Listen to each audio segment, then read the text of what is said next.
अस्सलाम वालेकुम। प्रोग्राम एक पाकिस्तान के साथ मैं हूं ज़ौक अहमद। नाज़रीन, आज जब दुनिया अदम इस्तेहकाम, जंगी खतरात और ताकत के नए मराकज़ की तलाश में भटक रही है, पाकिस्तान एक के बाद एक महाज पर कामयाबी के झंडे गाड़ रहा है।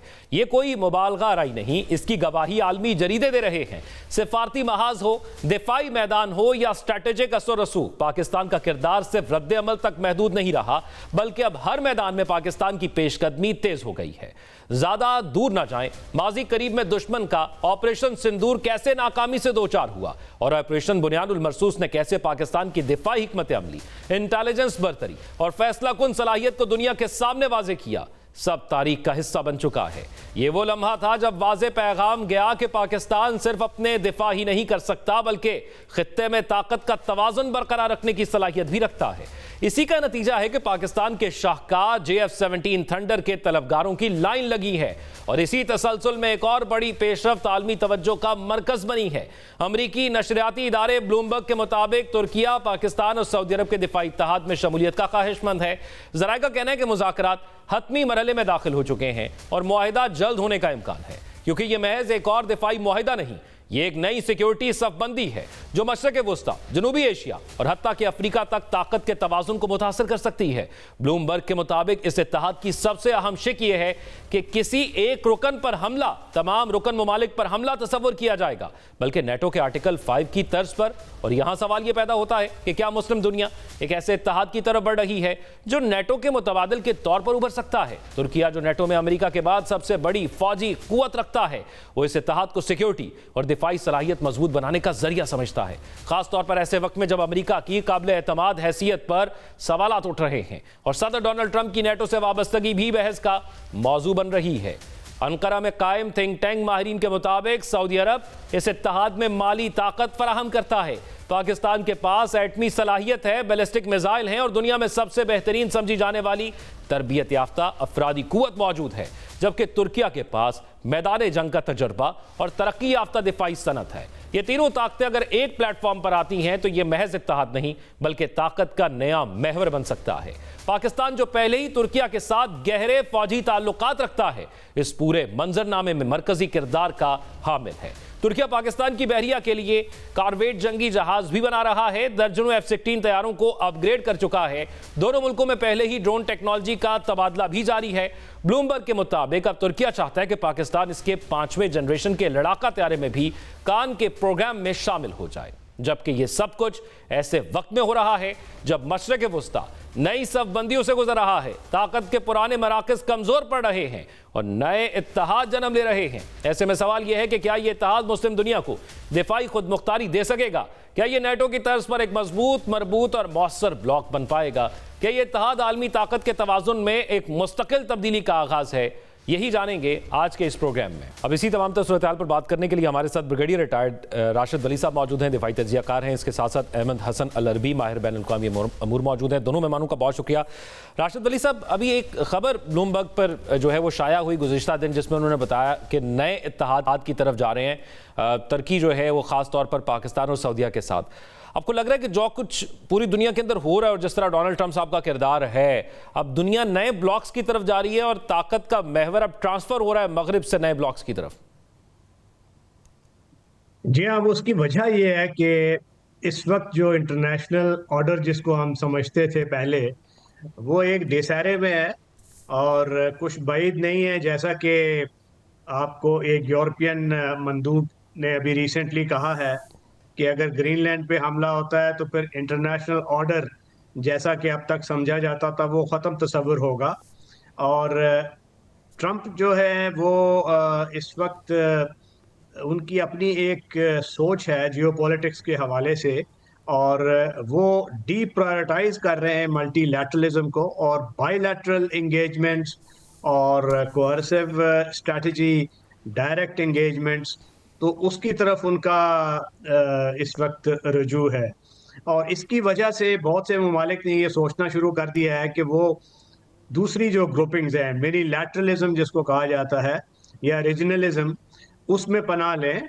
और इसकी वजह से आपने देखा होगा कि यूरोपियन यूनियन और मरकोसर जो लातीनी अमेरिका की ममालिक हैं, उनकी भी एक इस वक्त फ्री ट्रेड एरिया के हवाले से एक डील तकरीबन क्लेंच हो चुका है। और यहाँ पे इसकी वजह ये है कि इस वक्त मुस्तरिब हैं दुनिया की जो कुव्वतें हैं, जो कि जियो पॉलिटिक्स को दो कुव्वतों के दरमियान जंग और उसका जो कंपीटिंग नजरिया है उससे हट के सोचती थी।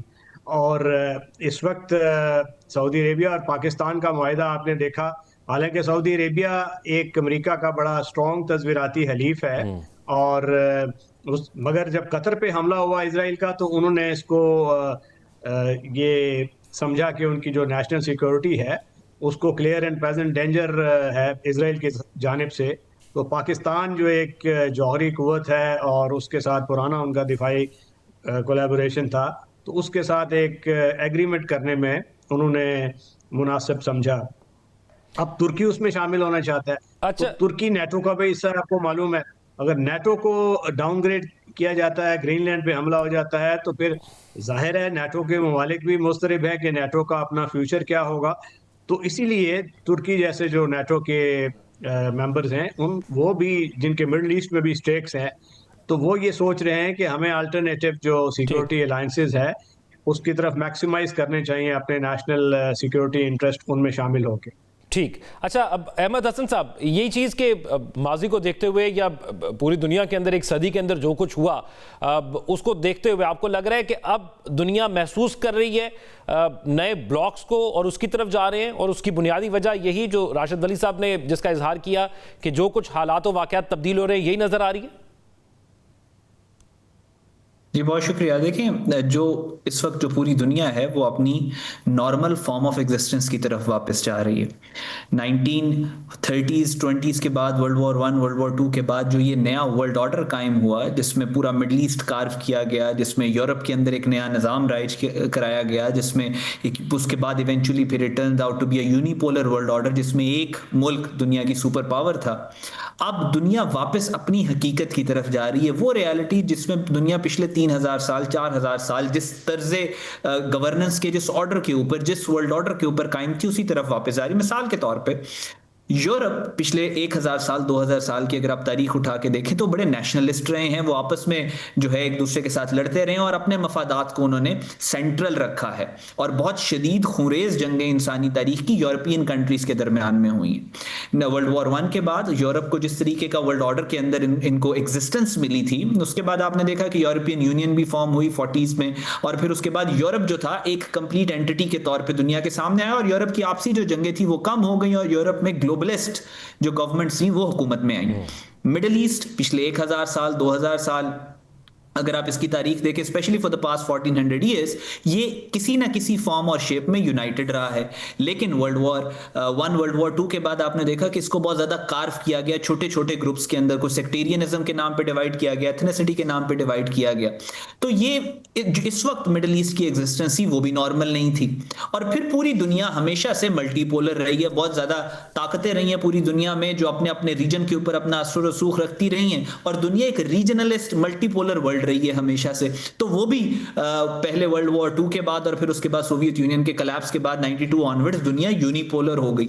सो अब दुनिया वापस मल्टीपोलैरिटी पे जा रही है, यूरोप वापस नेशनलिस्ट। अब यूरोप, इटली के अंदर देखे, डेनमार्क में देखे, इवन जर्मनी के अंदर जो ज्यादा इन्फ्लुएंस आपको नेशनलिस्ट्स का नजर आता है, जो कि कहते हैं Germany first, France first, Italy first, बजाय इसके कि वो कहें कि हम ग्लोब की बात करें। तो यूरोप वापस अपनी नेशनलिस्टिक पॉलिटिक्स की तरफ जा रहा है, दुनिया वापस मल्टीपोलर हो रही है। अमेरिका एक पोल है, रशिया एक पोल है, चाइना एक पोल है, और उसी तरह मिडिल ईस्ट के अंदर भी मुस्लिम्स जो हैं इन वन फॉर्म और अनदर अपनी रियलिटी की तरफ वापस जा रहे हैं, which is some form of unification. उसी का एक छोटा सा हिस्सा जो है वो पाकिस्तान सऊदी अरेबिया का डिफेंस पैक्ट है। और जब इस तरह के डिफेंस पैक्ट होते हैं, मिडिल ईस्ट के अपने डायनामिक्स हैं, जब इस तरह के डिफेंस पैक्ट होते हैं सिर्फ वो फिर एक मुल्क तक महदूद नहीं रहते, वो फिर मल्टीपल कंट्रीज में ट्रांसलेट होते हैं। और आप अभी इसको आने वाले दौर में देखेंगे कि इस तरह के डिफेंस पैक्ट जो हैं ये बुनियाद रखी जाएगी लार्जर मुस्लिम अलायंस। अच्छा, लेकिन ये डिफेंस पैक्ट राशिद अली साहब, क्योंकि 2025 में बहुत ज्यादा डिस्कस हुआ जब वॉर्स हो रही थी और ईयर ऑफ वॉर रहा, 2026 के आगाज से ही हम देख रहे हैं कि वर्ल्ड ऑर्डर के अंदर जिस तरह की तब्दीलियां हो रही हैं, तो फिर एक सवाल आता है कि क्या हम वर्ल्ड वॉर 3 की तरफ जा रहे हैं? क्योंकि पहले ममालिक कहते थे कि हम रिएक्ट करेंगे, अब कहते हैं कि जहां जैसे ईरान ने भी कह दिया कि खतरा होगा कहीं से कि हम पर अटैक हो सकता है, तो हम पहले अटैक कर देंगे। तो क्या हम उस तरफ जा रहे हैं? देखिए, वर्ल्ड वॉर 3 की तरफ जा रहे हैं या नहीं जा रहे, मगर डेफिनेटली जो एक रियलिस्ट्स कहते हैं कि हमारा इस वक्त एक अनार्किक वर्ल्ड ऑर्डर है, और उसमें कोई सेंट्रल अथॉरिटी नहीं है जो आर्बिटर ऑफ पीस होगी। और हर मुल्क जो है वो अपना अपना जो एक हाइजमनी के खिलाफ अपनी जो बैलेंसिंग करेगा। और जैसे अमेरिका ने वेस्टर्न हेमिस्फेयर में शुरू कर दिया है, चाइना ने ईस्टर्न हेमिस्फेयर, और ये अब उस वक्त उस तरफ हालात जा रहे हैं। अब आप देख रहे हैं कि कैपेबिलिटीज वाइज कोई भी ऐसा जौहरी मुल्क नहीं है जिस पे कोई हमला हुआ हो, या जिसकी टेरिटरी या जिसकी कोई इकोनॉमिक सॉवरेनिटी को पामाल किया गया हो, बशमूल नॉर्थ कोरिया जैसा मुल्क, और जो खटकता है अमेरिका को। और ये एक बहुत बड़ा लेसन है पूरी दुनिया के लिए। अब तुर्की भी ये सोच रहा है कि अगर नेटो की छतरी से निकलेगा और उस पे इसराइल जैसा मुल्क अगर उसके साथ उसकी कोई मुखासमत होती है मिडल ईस्ट के पॉलिटिक्स के हवाले से, तो फिर कौन सा मुल्क है जिसके पास जौहरी छतरी है? तो वो उनको पाकिस्तान नजर आया। और ख़ास तौर पे ये ऑपरेशन बनियानुल मरसूस जो मई में भारत के खिलाफ जो पाकिस्तान की एक परफॉर्मेंस थी, उसने भी पाकिस्तान का स्टॉक काफ़ी रेज किया है। और जब सऊदी अरेबिया के साथ हमारा कोलैबोरेशन हुआ, तो तुर्की के साथ तो इन मैनी वेज हमारा इस वक्त डिफेंस कोलैबोरेशन जारी है। देखें, what you bring to the table matters. तुर्की के पास डिफेंस इंडस्ट्री है, और अभी भी एक बेल्जियम क्लास कॉर्वेट्स वो हमें बना के दे रहे हैं, 2 दे चुके हैं, 2 इन द पाइपलाइन है। फिर वो F-16 को अपग्रेड करते रहे हैं। उसके बाद उनके पास बेरक्टर जो ड्रोन्स टेक्नोलॉजी है वो सऊदी अरेबिया और पाकिस्तान दोनों को देते आए हैं। एक डिफेंस इंडस्ट्रियल बेस है, यूरोप के साथ उनके वो स्टैंडर्ड्स मिलते हैं, और मच इकोनॉमिकल। तो बहुत सी कॉम्प्लीमेंटरिटीज़ हैं, सिनर्जीज हैं जो कि डिफेंस कोलैबोरेशन के हवाले से पाकिस्तान और तुर्की में हैं। और जब सऊदी अरेबिया भी इसमें शामिल हो जाता है, क्योंकि तुर्की और सऊदी अरेबिया के दरमियान जो मुखासमत थी उसका भी खात्मा हुआ है, they have turned a page. और जब ये 3 अगर एक डिफेंस अलायंस में बंध जाते हैं, तो मेरा ख्याल है ये विन विन फॉर्मुलेशन होगा, डिफेंस कोलैबोरेशन के हवाले से भी और इसके पॉलिटिकल स्पिन ऑफ्स के हवाले से भी। अभी अहमद हसन अल अरबी साहब, अब ये सिचुएशन सारी जिसके अंदर आप देख रहे हैं कि एक नया इत्तेहाद अगर बन रहा है, तो आपको लगता है कि ये नेटो के लिए या यूएसए के लिए ये कोई चैलेंज बन सकता है?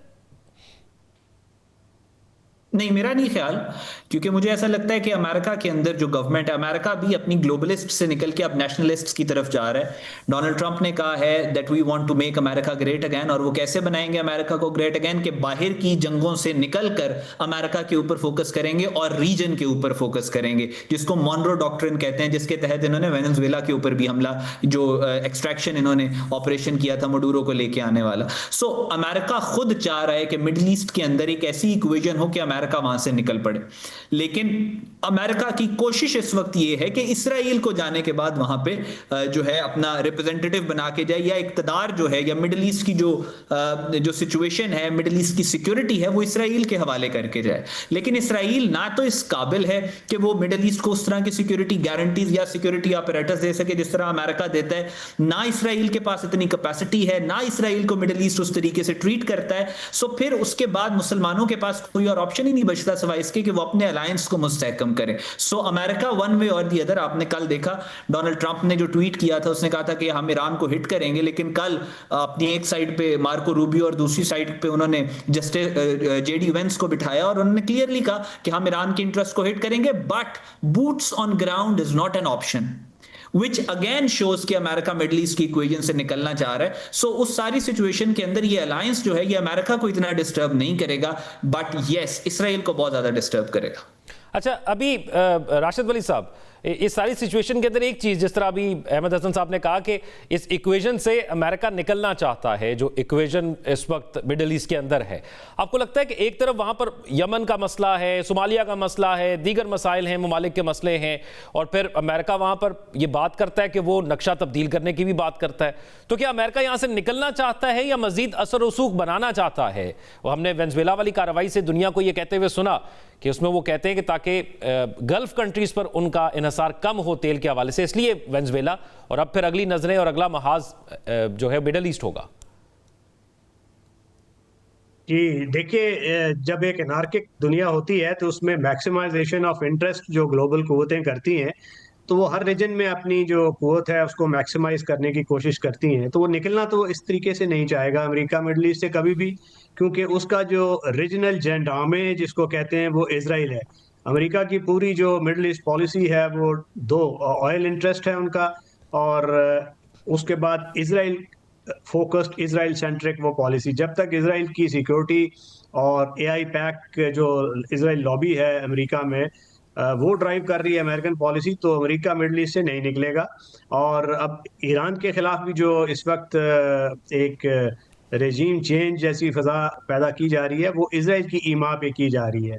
और अमेरिका चाहेगा कि वो अब्राहम अकॉर्ड्स की तरफ पूरे मिडल ईस्ट को लेके जाए, जितने मुस्लिम ममालिक अब उससे बाहर हैं अल्टीमेटली उसको भी लेके जाए। और लॉन्ग टर्म गोल उनका ये है कि इसराइल को सब रिकग्नाइज करें मुस्लिम ममालिक, और उसके बाद उसकी जो सिक्योरिटी है वो गारंटी हो जाए, क्योंकि बहुत से ममालिक जो लास्ट बेस्टियन ऑफ रेजिस्टेंस रह गए हैं ईरान जैसे, उनको न्यूट्रलाइज कर दिया जाए। तो अमेरिका तो उस पॉलिसी पे अमल पैरा रहेगा। दूसरा, वो कभी नहीं चाहेगा कि मिडल ईस्ट जैसी ऑयल रिच, जो रिसोर्स रिच इलाका है, उसको रूस और चीन के हवाले कर दिया जाए, क्योंकि चीन के तजारती और दीगर जो रवाबित हैं वो मिडल ईस्ट और ईरान दोनों के साथ बहुत बढ़ रहे हैं, और अमेरिका ये खला बाहर तो नहीं छोड़ेगा। और अहमद हसन साहब, आपको लगता है कि खासतौर पर मिडिल ईस्ट की सिचुएशन का जो आपने जिक्र किया, यहाँ से अमेरिका बाहर निकलना चाहता है, लेकिन दूसरी तरफ अभी जैसे राशिद अली साहब फरमा रहे थे कि बिल्कुल ईरान को धमकियां हैं और फिर वहाँ पर अपना एक इंटरेस्ट है, तो इस सारी चीज़ों को देखते हुए जो हम देख रहे हैं कि डिफेंस पैक्ट की तरफ अगर मुस्लिम दुनिया बढ़ती है, तो क्या ये डिफेंस पैक्ट हो सकता है, या जिस तरह सियासत में उलझा दिया जाता है, या जो हमारे अपने इख्तलाफात हैं ये उसका निशाना बन जाएगा? देखिए, वेनेजुएला जो है वो अमेरिका के राइट नेक्स्ट टू अमेरिका वो एग्जिस्ट करता है। अगर अमेरिका पिछले 50-60 सालों से मिडिल ईस्ट की कंट्रीज, गल्फ कंट्रीज के ऊपर ऑयल के लिए डिपेंडेंट था, तो वो पहले वेनेजुएला के ऊपर उसने ये काम क्यों नहीं किया? वो एक्स्ट्रा रीजनल होके आउटस्ट्रेच करके अपने आप को क्यों मिडिल ईस्ट की कंट्रीज के ऊपर, गल्फ कंट्रीज के ऊपर ऑयल के मामले में जो है वो कर रहा था? बात ऑयल की नहीं है, बात ये है कि दुनिया पूरी अपने रीजन की तरफ जा रही है। आप मुझे खुद बताएं, अब से 20 साल पहले अगर 2001, 2002, 2003, 2004 में इसराइल अमेरिका को कहता कि ईरान के ऊपर मैंने हमला करना है और मैं बॉम्ब्स भी कर रहा हूं और मैं रॉकेट्स भी इसराइल को मार रहा हूं और I need boots on ground, क्या अमेरिका रेजिस्ट करता? अब से 20 साल पहले या पिछले 70 सालों में किसी अमेरिकन प्रेसिडेंट ने आज तक, फॉर्मर प्रेसिडेंट ने आके ये बात कही कि मिडिल ईस्ट के अंदर जो जंगें हो रही हैं वो इसराइल का सदर इख्तियार में रहने के लिए कर रहा है? बिल क्लिंटन ने ये बात कही अभी रिसेंटली। सो अमेरिका, देखें, अमेरिका के ऊपर $38 ट्रिलियन का कर्जा है। अमेरिका के अंदर जो पॉपुलर सेंटिमेंट है वो ये है कि हम बाहर की जंगों से निकलेंगे।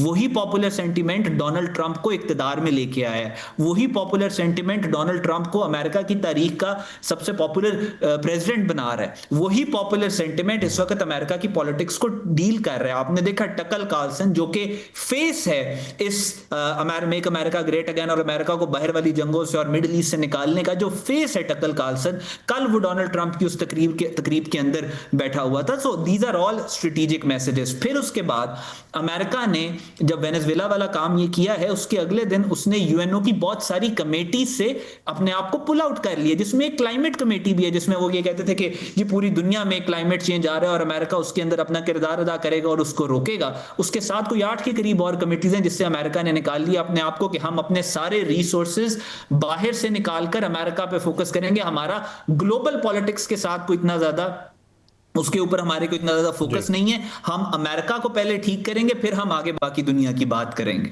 सो इस सारी सिचुएशन में ये कहना कि अमेरिका अभी भी मिडिल ईस्ट के अंदर इन्वॉल्व है, मुझे नहीं लगता कि वो उस तरीके से इन्वॉल्व है जिस तरीके से वो अब से 20 साल पहले था। हाँ, अमेरिका इज अ जाइंट, ये बड़ी कश्ती है, ये मुड़ते मुड़ते भी टाइम लेगी, लेकिन वो जो मुड़ रहे हैं, जो अपनी पॉलिसी शिफ्ट कर रहे हैं, अमेरिकन्स, देखें, Americans are the most shrewd diplomats on earth इस वक्त। बहुत शुक्रिया, आप यहाँ पे वक्त खत्म हो रहा है। राशिद अली साहब हमारे साथ मौजूद थे, ब्रिगेडियर रिटायर्ड दिफाई तजियाकार हैं। अहमद हसन अल-अरबी साहब हमारे साथ मौजूद थे, हमारे बैनुल-अक़वामी अमूर।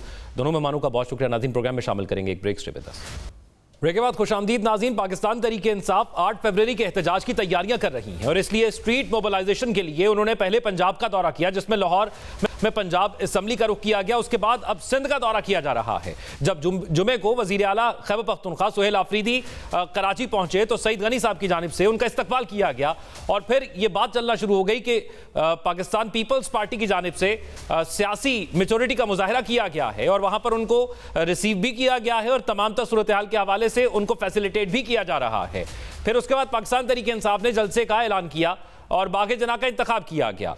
लेकिन अब यह खबरें सामने आ रही हैं कि बागे जना में पाकिस्तान तहरीक इंसाफ जलसा नहीं करेगी, जबकि पाकिस्तान तहरीक इंसाफ का यह मौकफ है कि हमें एनओसी का इजरा लेट किया गया।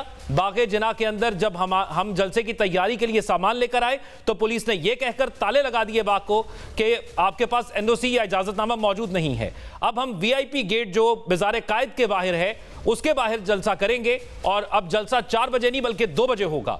अब इस तमाम तो सूरत हाल के हवाले से पाकिस्तान पीपल्स पार्टी का मौकफ यह सामने आ रहा है कि हमने जलसे की इजाजत दे दी है। पाकिस्तान तहरीक इंसाफ इस सिचुएशन को अपने हक में करने के लिए जो है वो खराब कर रही है। पाकिस्तान तहरीक इंसाफ अपने आप को मोबिलाइज करने के लिए कराची के अंदर मौजूद थी और मुख्तलिफ मामलात के हवाले से मुख्तलिफ जगह पर लोगों से मुलाकात की गई, मुख्तलिफ सियासी सरगर्मियां की गई, लेकिन किसी भी सियासी सरगर्मी के अंदर पाकिस्तान तहरीक इंसाफ को रोका नहीं गया था। पाकिस्तान तहरीक इंसाफ से फिरदौस शमीम नकवी साहब हमारे साथ मौजूद हैं। बहुत शुक्रिया आपके वक्त का। फिरदौस शमीम नकवी साहब, ये फरमाइए, आपको जलसे की इजाजत बागे जनाब में सिंध हुकूमत की जानिब से दी गई, लेकिन अब ऐलान किया गया कि मज़ार कायद के बाद जलसा होगा वीआईपी गेट के बाहर। क्या सूरत हाल बनी, क्यों जो है ये जगह तब्दील की गई और वक्त भी तब्दील किया गया? देखिए, पहली चीज तो ये है कि हमारे नासिर हुसैन शाह साहब जो सीनियर वजीर हैं, उन्होंने एक टीवी प्रोग्राम में बाकायदा इजाजत दी कि हम इजाजत देंगे जलसा करने की। उसकी बुनियाद के ऊपर हमने तैयारी भी शुरू कर दी और उनसे फोन पे बातें हुई, ने कहा हाँ हम आपको दे रहे हैं। और उसके बाद जब हमने, आपको पता है हमारे सीएम साहब भी जब आए, उन्होंने भी बागे कायद गए, वहां भी बात हुई कि जलसा 4 बजे होगा और कोई ये नहीं था कि मिलने की रुकावटें होंगी या नहीं होंगी। लेकिन आज सुबह 11 बजे से खबर आनी शुरू हुई कि जी अंदर सामान नहीं उतारने दे रहे और फिर हमने राब्ते वगैरह कायम किए। तो आज शाम को 6:30 बजे जो है वो हमें परमिशन की इत्तला आई कि आप परमिशन ले सकते हैं। ऑब्वियसली इतने बड़े जलसे को ऑर्गेनाइज करने के लिए लेस देन 24 आवर्स जरा मुश्किल काम है, खासतौर पे ग्राउंड में जब आपको तारे बिछानी हो साउंड सिस्टम के लिए और लाइट के लिए। जैसे कि अगर 4:30 बजे जलसा शुरू था जो हमारा टाइम है, तो हमें लाइट का भी इंतजाम करना है। अब हमें एक ही चारा रह गया, या वो हमें वीआईपी गेट पे इजाजत दे दे या बागे कायद और उसके दरमियान की सड़क पे इजाजत दे दे। अभी फिरदौस साहब, क्या सिचुएशन है? एनओसी जारी हुआ लेकिन ताखीर से जारी हुआ, ये मौकफ है? जी हमें तो मिला था 7:30 पौने 8 बजे। ठीक। इश्यू का टाइम जो है वो 6:38 है। तो ये सूरत हाल है। तो अब जो है इस वक्त उनसे मुशावरत की जा रही है कि जी हमें आप सड़क पे करने की इजाजत दें, तो कम से कम हम पोल्स पे ऊपर लाइटें लगा सकेंगे। हाँ। और उसके लिहाज से जो अच्छा फिरदौस साहब, अब सिचुएशन ये है कि आपने अभी खुद कहा कि वजीर आला केपीके ने दौरा किया था बागे जना का, अब वहां पर इंतजामात देखे, सब चीजें देखी। अब नासिर हुसैन शाह साहब कह रहे हैं कि इजाजत दी गई, सब कुछ हुआ, लेकिन आप लोग भाग गए वहां से। अब जी देखिए, मैं आपसे कह रहा हूँ, उन्हीं ने ये जाके ऐलान किया बागे कायद पे कि हम जो है इतवार के दिन 4:30 बजे यहाँ जलसा रखेंगे, आप सबको आना है। कोई वहां जलसे के इंतजाम तो नहीं पूरे हुए बचे। तो नासिर हुसैन शाह साहब ने या तो उन्हीं ने जानबूझ के डिले करवाई कि इम्प्रैक्टिकल हो जाए। ठीक। तो फिरदौस साहब, अगर आप सड़क पर जलसे के इंतजाम कर सकते हैं तो बागे जना में क्यों नहीं कर सकते लेस देन 24 आवर्स में? जी मैं आपको यही तो बता रहा हूँ, 2-3 चीजें हैं।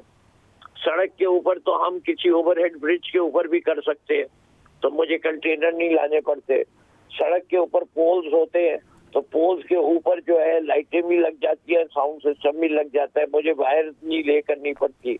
बागे जना में मुझे खड्डे खोदने पड़ते हैं कि उसके अंदर तारे डालूं कि इलेक्ट्रोक्यूट ना हो लोग और कोई तारे ना काटे, वरना जलसा खराब हो जाता है। वैसे फिरदौस साहब, पाकिस्तान तरीके इंसाफ ने जितने जलसे पाकिस्तान की हिस्ट्री में किए हैं किसी और ने नहीं किए होंगे, और हमने भी बहुत से जलसे आपके अटेंड किए हैं बतौर सहाफ़ी। तो आपने तो एक दिन या लेस देन 24 आवर्स के अंदर आप लोगों ने इंतजामात किए हुए हैं, लेकिन क्या हुआ कि इस दफ़ा नहीं कर पा रहे?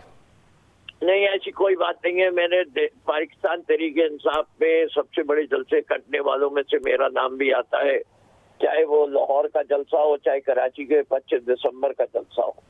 और जितना तजर्बा है, जलसों की नौयत फर्क होती है। ठीक, जलसों की नौयत फर्क होती है। नासिर हुसैन शाह साहब हमारे साथ मौजूद है, जरा जो आपने मौक़िफ़ कहा मैं जरा कह दूं ना। नासिर हुसैन शाह साहब हमारे साथ ही मौजूद है। बहुत शुक्रिया नासिर हुसैन शाह साहब, सीनियर वजीर हैं सिंध से। नासिर हुसैन साहब, ये क्या मामला बना? पाकिस्तान तरीके इंसाफ कह रही है कि सुबह 11 बजे से राब्ते कर रहे थे, 6:40 पर आप लोगों ने उनको NOC जारी किया, 24 घंटे से कम वक्त रह गया, कैसे वो अरेंजमेंट करें अब?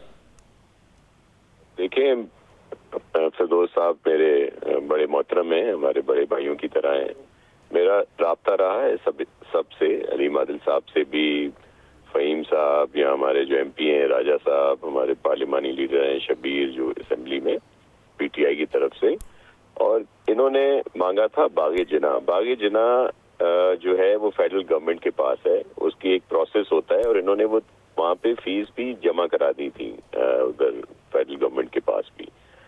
उसी प्रोसेस की वजह से थोड़ी ताखीर जरूर हुई है, लेकिन मैंने इन्हें यकीन दहानी कराई थी सबको कि आपको मुकम्मल तौर पर इसकी इजाजत है, आप तैयारियां करें। अब 4:30 बजे का इन्होंने टाइम दिया, आपके पास है, मीडिया पे मौजूद है जी, 4:30 बजे तक मिल जाए, नहीं तो फिर हम नहीं कर सकेंगे। 4:30 से 1-2 घंटे ही लेट ये NOC फिर फौरी तौर पर वो जो इनकी प्रोसेस होता है उसमें डिले हो रही थी, वो हमने निकलवा दिया, इनको दे दिया। अब भी मेरी ये हम्बल रिक्वेस्ट है कि वहीं पे किया जाए, और अगर कोई इश्यूज आ रहे हैं वेंडर की तरफ से, कुर्सियों का मसला है, स्टेज बनाने के लिए जो चीजें चाहिए होती हैं, कंटेनर वगैरह, वो हम भी उसमें सपोर्ट कर सकते हैं, मतलब हम उनको भी कह सकते हैं। तो वहाँ पे ज्यादा बेहतर होगा कि जलसे गाह में करें, और बड़े जलसे किए हैं PTI ने, तो इसमें इनको वहीं पे करना चाहिए। रोड पे करने से इशू होते हैं, रोड पे जाहिर है एक बड़ा अच्छा यहाँ पे सिलसिला चला है, उनको हमने वेलकम भी किया है, और PTI ने भी बहुत अच्छे तरीके से अपने जो भी उनकी इंगेजमेंट थी वो की हैं, कहीं पे कोई बदमजगी नहीं हुई, कहीं पे कोई वायोलेशन नहीं हुई। अब जाके इस बात को मुतनाज़ा ना बनाया जाए। कुछ घंटों की ताखीर हुई है तो चलें जी, हम माजरत कर लेते हैं, लेकिन क्योंकि वो एक फेडरल के पास ये ग्राउंड है, उसमें टाइम लगता है प्रोसेस का। हमारे यहाँ जो ग्राउंड थे वो तो हम उसी वक्त दे देते। इन्होंने उधर कोरंगी में परमिशन मांगी थी रोड पे, हमने कहा इसके बराबर में एक ग्राउंड है, आप वो ले लें, हम अभी आपको दे देते हैं। तो नासिर साहब, अगर ये अब वहां पर जलसा नहीं होता और ये रोड पर जलसा होता है, तो अब सूबाई हुकूमत क्या फिर उस हवाले से करेगी? क्या रोका जाएगा, क्या होगा वहां पर?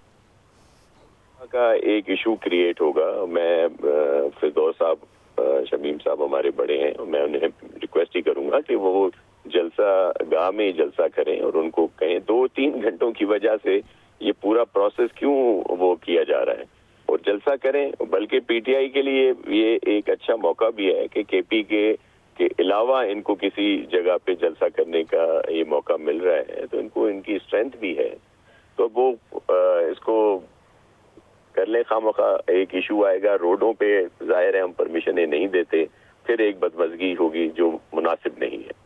फिरदौस शमीम नकवी साहब, वैसे तो उन्होंने माजरत भी की, आपसे रिक्वेस्ट भी कर रहे हैं, और ये भी कह रहे हैं कि आप जलसा अपनी जगह करें। नासिर हुसैन शाह साहब मेरे छोटे भाई भी हैं, हमारे जाती तौर पे इससे पहले के सियासत का वो रिश्ते ताल्लुकात भी हैं, और मैं इनकी हर बात को बड़े गौर से सुनता भी हूँ, और इनके मशवरों को अहमियत भी देता हूँ। लेकिन सूरत हाल कुछ ऐसी है कि जो बात ये कह रहे हैं उसके अंदर सिंध पुलिस इनके अंडर थी। मैं इनको वीडियोस भेज देता हूँ सारे दिन की कि कौन हमें रोक रहा था अंदर काम करने से, और हम उन्हें बार बार कह रहे थे कि जी नासिर हुसैन शाह साहब ने इजाजत दिया, हमने उनके TV का इंटरव्यू सब कुछ दिखाया। मतलब जो मैं कह रहा था, नासिर भाई बखूबी समझते हैं कि यहाँ सबसे बड़ा खतरा बिजली की तारों का होता है कि आप पूरे ये तारों का निजाम जिसके ऑडियो, वीडियो एंड इलेक्ट्रिसिटी तीनों की तारें डालनी होती है, उसको नॉर्मली हम जो है वो 1 फुट का खड्डा करके उसके अंदर डालते हैं और फिर वो पोलों को करते हैं। बाकी कुर्सियां बिछे या नहीं बिछे, लोग खड़े होकर भी आएंगे जलसे में। स्टेज के पीछे स्क्रीन नहीं बनेगी, एसएमडी लगा देंगे। कंटेनर जो है उतरेगा नहीं, हम एक ही कंटेनर ट्रक के ऊपर रख के काम भी कर लेंगे, वो इशू नहीं है। और जहां तक इनकी सड़कों पे इजाजत ना देने का ताल्लुक है, तो मैं इसी साल के अंदर जमात इस्लामी के कितने जलसे हुए, शहर फैसल को ब्लॉक करके उन्हीं ने लिए। तो ये बात जो है, दो मुख्तलिफ सियासी, हम तो अभी भी किस सड़क की बात कर रहे हैं, उस सड़क की बात कर रहे हैं जो वर्चुअली बंद हुई है ड्यू टू रेड लाइन। वहाँ कोई ट्रैफिक तो इतनी ज्यादा है। वैसे फिरदौस साहब वो कह रहे हैं कि अगर खड्डे खोदने हैं तो हम सिंध हुकूमत के लोग भेज देंगे, हम हेल्प कर देते हैं आपको। जी देखिए, जितना टाइम इस तरह बातचीत में जाया हो रहा है उतने में आप जलसे की तैयारी कर लेते हैं। शुक्रगुजार हूँ, मैं इनका शुक्रगुजार हूँ, इनके ये ऑफर्स का और सबका। और मैं समझता हूँ कि ये एक बड़ा अच्छा एक कदम था जिसको सारी कौम ने सराहा है। पीपल्स पार्टी की अपनी साख्त में, जो कि पिछले 3 साल से गैर जमहूरी रवैया हमारे साथ अख्तियार किया हुआ था, अब इन्हीं ने नजर सानी करके जो जिस तरीके से रुकावटें नहीं पैदा हुई, कुछ नहीं हुआ, हम इनका शुक्रिया भी आपको उन्होंने इस्तकबाल किया, एयरपोर्ट पर हार पहनाए गए, अजरक पहनाई गई, बड़ी पॉलिटिकल मैच्योरिटी का। हाँ, सबसे पहले अच्छा, अब नासिर हुसैन शाह साहब भाई ने फोन करके भी कहा बिल्कुल कि हम रास्ता नहीं रोकेंगे, मैं उनका बहुत मशहूर हूँ, मैं समझता हूँ। तो फिर उनकी रिक्वेस्ट भी मान लेना, उनकी रिक्वेस्ट भी मान लें फिरदौस साहब। वो कह रहे हैं कि लोग तंग होंगे। मेरे बस की बात, मेरी बस की बात होती, और अगर मैं सुपरमैन हूँ तो नासिर हुसैन शाह साहब से दावत है कि आज शुरू हो जाए, सारे इंतजामात कर दें, स्टेज पे हम जाके जलसा कर लेंगे। इनके पास अच्छा, नासिर हुसैन शाह साहब वो कह रहे हैं कि जमात इस्लामी ने सड़कों पर जलसे किए, उनके लिए मयार और था, हमारे लिए मयार और है, कुर्सी भी कर दें, हमारे लिए मुमकिन नहीं है, और वो रोड बंद भी है जहां पर हम जलसा कर रहे हैं, लोग तंग नहीं होंगे।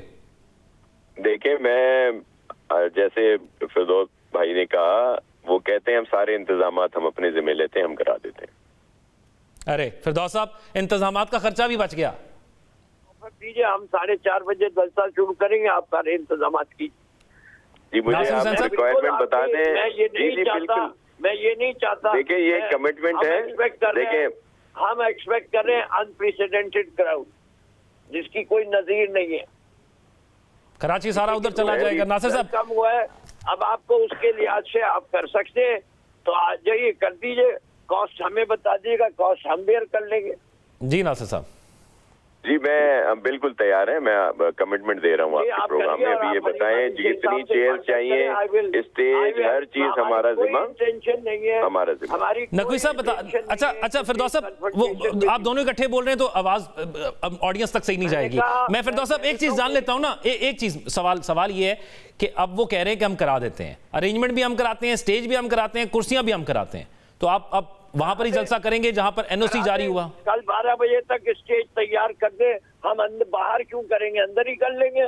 हमने तो कोई शौक नहीं है बाहर करने का, हम तो मजबूरन जा रहे हैं। तो नासिर साहब, उनकी मजबूरी हल हो गई, अब जलसा आप इंतजामात कराएंगे? तैयार करवा दे सर आप। बिल्कुल, मैं भी आप, मेरे पास नंबर है कहता है कि भाई का। 4 घंटे पहले आप देंगे जगह, 4 घंटे पहले मांगते हैं।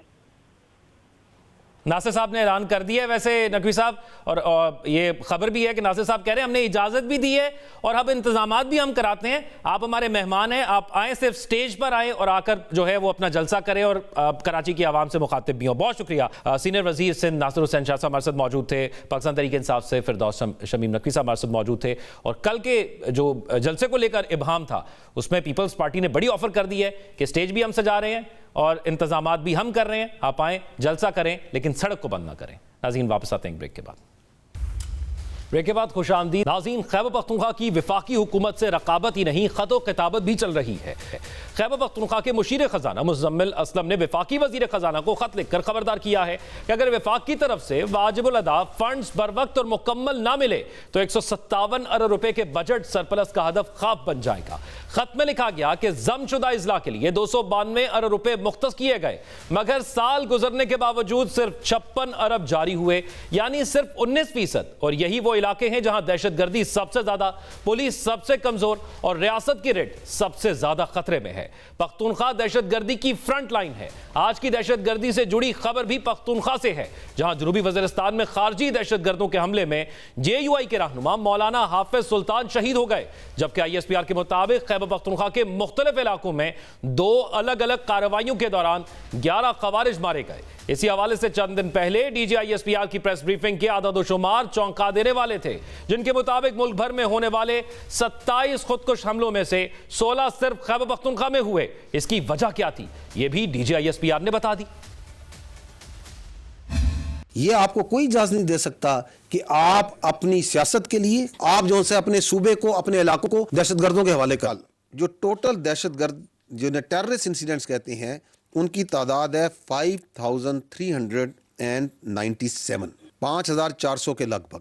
इनमें से 3,811 खैबर पख्तूनख्वा में, which is 71% of the total terrorist incidents. DG ISPR दहशतगर्दी और सियासी गठजोड़ की तरफ इशारा बिल्कुल बजा इसलिए है कि जब खतरा इतना बड़ा हो तो हिफाजती इकदाम भी उतने ही ज्यादा होने चाहिए।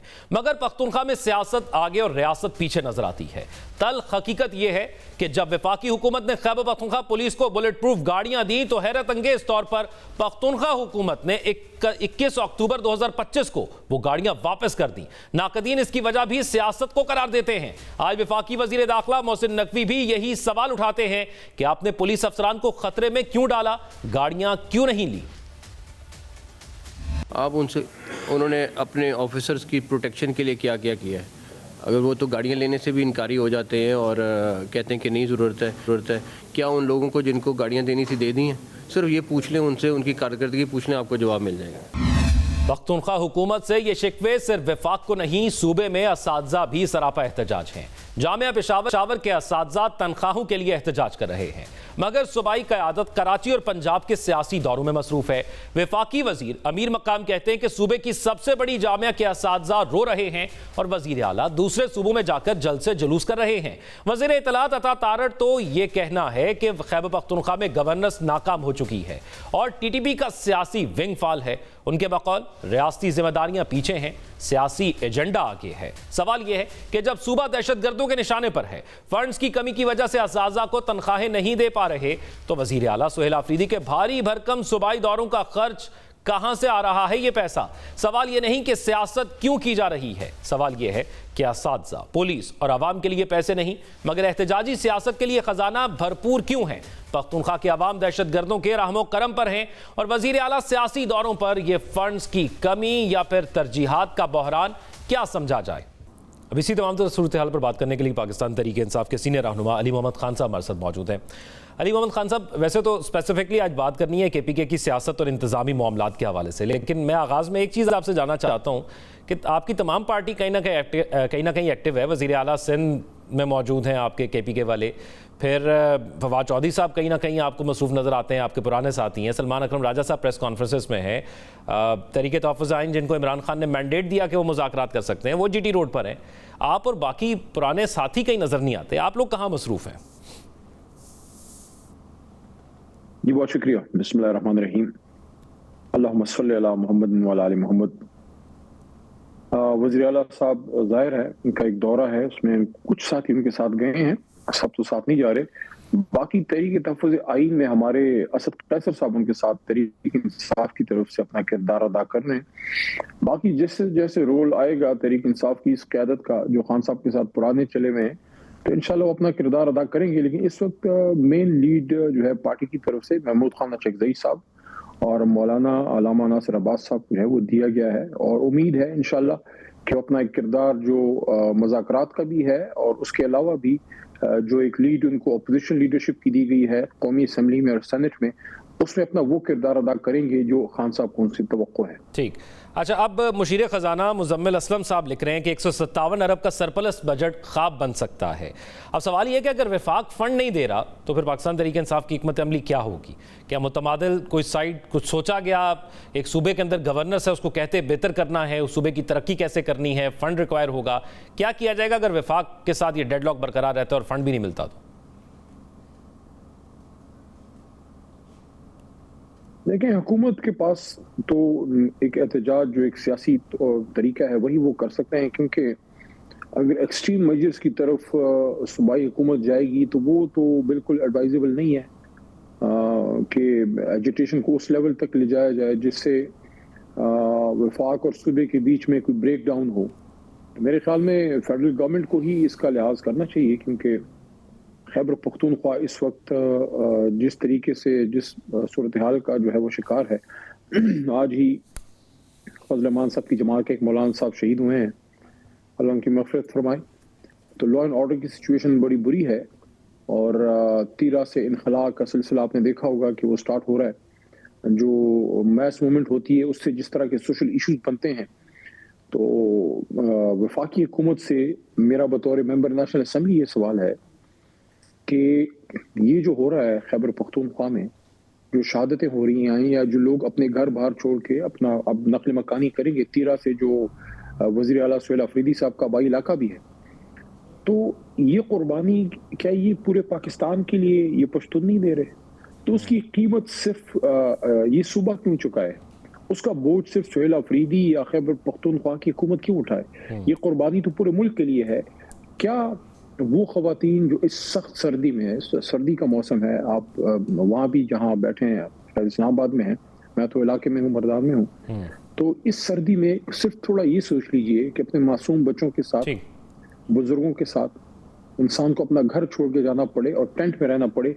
क्या 13 की या खैबर पख्तूनख्वा की खवातीन और बुजुर्ग जो हैं वो इज्जत में लाहौर, पंजाब, कराची या किसी और जगह से ठीक है? अच्छा अली साहब, कदा कलामी की माजरत, ये बात आपकी बिल्कुल ठीक है। मैं जरा यहाँ पर सवाल, सजा फिर आप सूबाई हुकूमत को दे रहे हैं। अच्छा, अब DJISPR साहब के मुताबिक 27 खुदकुश हमलों में से 16 सिर्फ खैबर पख्तूनख्वा में हुए हैं।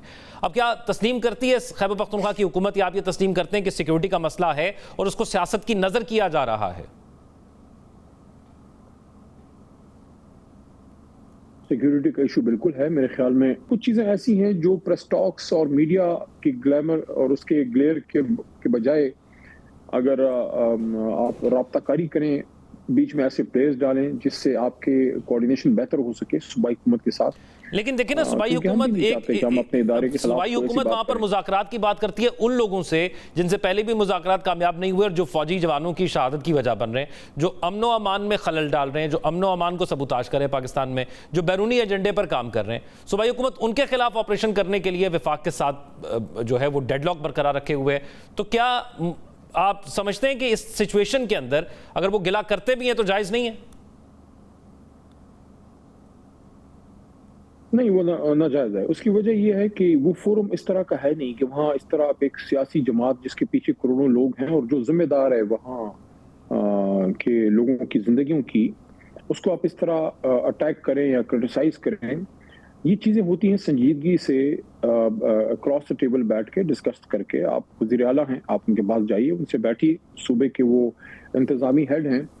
दूसरी चीज़ ये है कि तहरीक इंसाफ ने कभी भी ये नहीं कहा कि आप दहशतगर्दी के खिलाफ कोई एक्शन आप ना करें। ऑपरेशन का क्या मतलब है, पहले इसकी तो वजाहत हो जाए। देखें, एक लफ्ज़ यूज होता है IBOs, इंटेलिजेंस बेस्ड ऑपरेशंस, वो भी एक ऑपरेशन है। वो इस वक्त भी चल रहे हैं। जब मैं आपसे अर्ज कर रहा हूँ, आप मुझसे गुफ्तगू फरमा रहे हैं, कल भी थे, डे बिफोर यस्टरडे भी, और आने वाले कल में भी चल रहे हैं। जो ऑपरेशन जिस टर्म में सूबाई हुकूमत या तहरीक इंसाफ यूज करती है वो ये है कि नकल मकानी के तहरीक इंसाफ की हुकूमत, वज़ीर आला हमारी जमात उसकी इसलिए खिलाफ है कि उसकी रिपरकशन होती हैं मकामी आबादी पे। हम ये कहते हैं कि आप सूबाई हुकूमत के साथ बैठिए, जहां आपने कोई ऑपरेशन इंटेलिजेंस बेस करना है, कहाँ किसी पुलिस ने या सूबाई हुकूमत ने ताउन नहीं किया। अब इसमें जो अक्रॉस द बॉर्डर टेररिज्म का इशू है, वहां पे सूबाई हुकूमत के फिर हाथ बंधे हुए हैं, क्योंकि वो फिर हमारे डोमेन से ही बाहर है, वो उनकी जिम्मेदारी। अच्छा, एक और चीज कहता हूँ, एक और चीज हल नहीं है, बैठ के गुफ्तगू करना हाल है। अच्छा, एक और चीज, अब क्योंकि एहतजाज जो हो रहा है, पाकिस्तान तहरीक इंसाफ जो कर रही है, एक तरफ खैबर पख्तूनख्वा के अंदर असातिज़ा एहतजाज कर रहे हैं, एक तरफ खुद खैबर पख्तूनख्वा की हुकूमत कह रही है कि हमें बजट नहीं मिल रहा, हमारे पैसे रुके हैं, वफाक नहीं दे रहा, दूसरी तरफ एहतजाजी सियासत। अब ये लाहौर के जो दौरे हो रहे हैं, जो सिंध के दौरे हो रहे हैं, ये सारे अखराजात कौन उठा रहा है? ये सूबे के बजट को इस्तेमाल करके एक एहतजाजी तहरीक की तैयारी की जा रही है। देखिए, जहाँ तक असातिज़ा का ताल्लुक है, देखें, ये तो रूटीन के इश्यूज होते हैं किसी भी हुकूमत में कोई भी सरकारी मुलाजमीन एहतजाज भी करते हैं, उनकी बात सुनी भी जाती है, हमारी काबिल एहतराम है। मुझे यकीन है हमारी जो सूबाई महकमा तालीम है वो इन इशूज़ को असातिज़ा कराम के हल करेगा। ये माजी में भी होता रहा है, बल्कि जब खान साहब बनी गाला होते थे और खटक साहब का दौर हुकूमत था 2013-14 में, तब से अगर यहाँ मसला हल नहीं होता था तो वो बनी गाला खान साहब के घर के बाहर आके धरना देते थे, एहतजाज करते थे, बात करते थे, उनसे हम एंगेज करते थे। सूबाई हुकूमत को फिर डायरेक्शन दे दी जाती थी और वो किसी न किसी लेवल पे वो मसला हल हो जाता था। ठीक, अच्छा, मैं कैटेगोरिकली ये जानना चाह रहा हूँ कि जो सुहेल आफरीदी साहब दौरे कर रहे हैं, जो पंजाब का दौरा किया, जो सिंध का दौरा कर रहे हैं, जो खान साहब ने एहतजाज कहा कि स्ट्रीट मूवमेंट को मोबिलाइज करें, वो पैसा कहाँ से खर्च हो रहा है? वो भी सूबे का पैसा खर्च हो रहा है। किसी भी सूरत में सूबाई हुकूमत के फंड्स एहतजाज में यूज नहीं होते। एक वजीर आला अगर किसी सूबे का दौरा कर रहा है, एक स्टेट विजिट है या वो एक जगह जा रहा है, तो उसको सिक्योरिटी प्रोटोकॉल देना, हाँ, उसकी हिफाजत करना या नेसेसरी जो खर्चा है आने जाने का, वो तो सूबाई हुकूमत करती है। लेकिन ये कहना कि वहाँ कुछ जलसे के इंतजाम सूबाई हुकूमत कर रही है या वहाँ को बहुत बड़ा खर्चा हो रहा है, मेरे ख्याल में ऐसी कोई चीज़ नहीं, मेरे नॉलेज में भी नहीं है और ऐसी कोई चीज़ है भी नहीं। वजीर आला जाते हैं, उनके साथ जो कोई मेंबरान जाते हैं, मेरे ख्याल में जहाँ तक मेरी मालूमात है, वो जो कोई MNA साहिबान या कोई MP साहिबान जाते हैं वो अपने टिकट का खर्चा भी खुद अदा करते हैं। तो मेरा नहीं ख्याल कोई बहुत बड़ी तादाद में कोई स्टेट एक्सपेंस इस पे होता है। वहाँ की जो लोकल तंजीम है वो उनको होस्ट करती है, जैसे लाहौर में लोकल हमारी लीडरशिप या वहाँ के जो तहरीक इंसाफ के हमारे साथी हैं, सपोर्टर हैं वो, और कराची की जो तंजीम है अलीम आदिल शेख साहब और वहाँ जो हमारे लोग हैं वो अपना मेहमान को होस्ट कर रहे हैं और उनके दिल बड़े हैं, वो अपना मेहमान को अवगत भी कर रहे हैं और रिस्पेक्ट भी दे रहे हैं, प्यार भी कर रहे हैं। ठीक है, बहुत शुक्रिया। अली मोहम्मद खान साहब हमारे साथ मौजूद थे, पाकिस्तान तहरीक इंसाफ के सीनियर रहनुमा। नाज़रीन, आज के प्रोग्राम से इतना ही। अपना ख्याल रखिएगा। अल्लाह हाफ़िज़।